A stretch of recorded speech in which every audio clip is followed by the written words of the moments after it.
Müslim gimnazиясының 2-нче В сыйныфы укучылары быел тәрәзә төпләрендә кыяр үстерделәр. Һәр укучы балчык, савыт һәм кыяр орлыгы алып килгән. Савытларга үзләренең исемнәрен һәм утырту көнен язып куйганнар.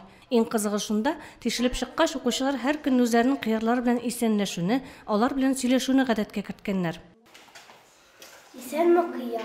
Кыярлар 2-3 көн эчендә тишелеп чыктылар, ләкин инде тишелмәгәннәре дә булды, кабат чәчәргә дә туры килде. Һәм инде балалар бу эшләрен, үзләренең кыярларының тишелеп чыгуын бик зарыгып көттеләр. Кыярларының чәчәк атуларын, кыяр бирә башлауларын. 18 мартта утырткан кыярларның кайберләре уку елы ахырына 4-5 кыяр бирергә дә өлгергән. Укучылар үзләре органик ашламада ясарга өйрәнгәннәр. Безгә атнага бер тапкыр банан бирәләр. Без ул бананның кабыгын ташламыйбыз, ул кабыклардан ашлама ясыйбыз.